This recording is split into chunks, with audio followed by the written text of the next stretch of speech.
नमस्कार फ्रेंड्स, मैं आपका दोस्त बलवान सिंह मैया एक बार फिर से एक नए ट्रैवल ब्लॉग में आपका स्वागत करता हूं फ्रेंड्स। तो फ्रेंड्स, सुना भी है और काफ़ी बार एक चीज़ पूछी जाती है, बार बार काफ़ी फ्रेंड्स पूछते हैं या काफ़ी बार मैंने नोटिस भी किया है कि क्या हम विदाउट बैंक स्टेटमेंट भी क्या फाइलिंग कर सकते हैं, और अगर कर सकते हैं तो कैसे कर सकते हैं, कौन कौन सी कंट्री की कर सकते हैं। तो फ्रेंड्स देखो, वैसे तो अगर मैं कहूँ कि अगर आपको जानबूझ के कोई रिफ्यूजल लेना हो तो आपको ये काम करना चाहिए कि विदाउट बैंक स्टेटमेंट हम वीज़ा लगा रहे हैं, फाइलिंग कर रहे हैं। क्योंकि उस चीज़ के अंदर क्या होता है कि हम देखते हैं कि जब हम फाइल करते हैं तो ऑफिसर को हमारा फाइनेंशियल स्टेटस बताने के लिए कुछ एक्सपोर्टिंग डॉक्यूमेंट्स होते हैं, ये जैसे कि प्रॉपर्टी वैल्यूएशन हो गया, बैलेंस सर्टिफिकेट हो गया, या फिर बैंक स्टेटमेंट हो गई। हम उस चीज़ को अच्छी तरह से जाहिर करते हैं कि हमारे पास इतना बैलेंस है, हम इस तरीके से हमारी फाइलिंग कर रहे हैं, इतने दिन का हमारा जो राउंड ट्रिप है, इस तारीख को हम जाएंगे, इस तारीख को हम वापस आएंगे। तो फ्रेंड्स, उस चीज़ का ध्यान रखते हुए सबसे पहले तो हमें परिपूर्ण ढंग से डॉक्यूमेंट्स लगाने ही चाहिए, क्योंकि अगर वो डॉक्यूमेंट्स हम परिपूर्ण ढंग से लगाते हैं तो उसके अंदर अच्छे तरीके से हमारी फाइलिंग प्रेजेंट होगी, हमें किसी भी प्रकार के कोई डाउट में आने की ज़रूरत नहीं होगी। क्योंकि कई बार कई कंट्रियों में देखा है कि जैसे कि अब जापान के अंदर अगर हम बात करें कि हम बैंक स्टेटमेंट नहीं लगाते, और अगर हम बैलेंस सर्टिफिकेट अगर जापान के अंदर लगा देते हैं तो उस चीज़ में क्या होता है कि वो हमसे मांग लेते हैं कि आप हमें बैंक स्टेटमेंट दोबारा से दीजिए।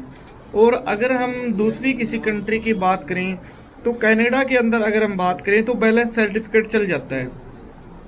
अगर हम बैंक स्टेटमेंट कनाडा के अंदर ना लगाएं, टूरिस्ट की हम बात कर रहे हैं, टूरिस्ट बैंक स्टेटमेंट ना अगर हम प्रेजेंट करें तो हमारा काम चल जाता है। इसी तरीके से अगर यूके की हम बात करें तो यूके में हमारा काम नहीं चलता।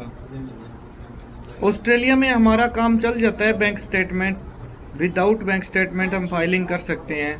सिर्फ अकेला बैलेंस सर्टिफिकेट अगर हम लगाएं तो ऑस्ट्रेलिया एक्सेप्ट करता है, कनाडा एक्सेप्ट करता है, जापान भी एक्सेप्ट करता है। लेकिन कुछ एक कंट्री होते हैं जैसे कि न्यूजीलैंड के अंदर हमें आज के टाइम में प्रॉपरली बैंक स्टेटमेंट और बैलेंस सर्टिफिकेट दोनों लगाने पड़ते हैं।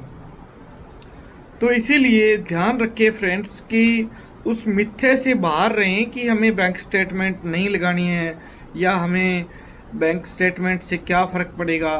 फ़र्क पड़ता है फ्रेंड्स, क्योंकि बैंक स्टेटमेंट से जब ऑफिसर हमारी फाइल को प्रेजेंट करने के बाद देखता है तो उसको पता चल जाता है कि इसके पास इतना इन आउट था, इस तरीके की पेमेंट इसके पास आ रही है, क्या इसका बैंक जो स्टेटमेंट है स्ट्रोंग है या नहीं है।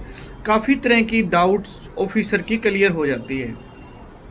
और जापान डाउट क्लियर करने के लिए वो दोबारा से मेल डालता है या कॉल आती है, वो बोलते हैं कि हमें बैंक स्टेटमेंट या फिर बैलेंस सर्टिफिकेट दोबारा से प्रोवाइड कीजिए।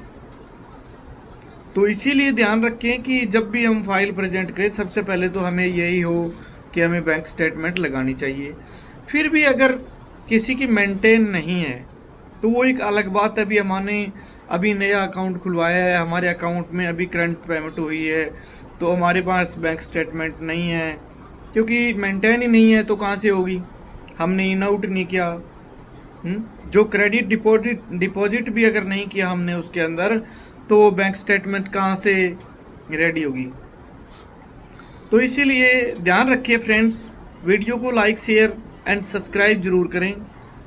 और किसी भी प्रकार की कोई भी क्वेरी हो आप हमसे संपर्क कर सकते हैं, वीज़ा के, विजिटर वीज़ा के रिगार्डिंग, स्टूडेंट वीज़ा के रिगार्डिंग, या फिर वर्क परमिट के रिगार्डिंग। क्योंकि हम आपके लिए अच्छी गाइड लेके आए हैं। अगर आप हमें सपोर्ट करोगे तो किसी न किसी का बेनिफिट होगा।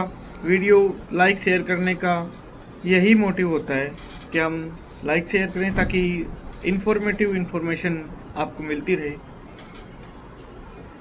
तो थैंक यू फ्रेंड्स, इसी तरह की इन्फॉर्मेटिव वीडियो आपको मिलती रहेगी। Thank you. जय हिंद, जय भारत।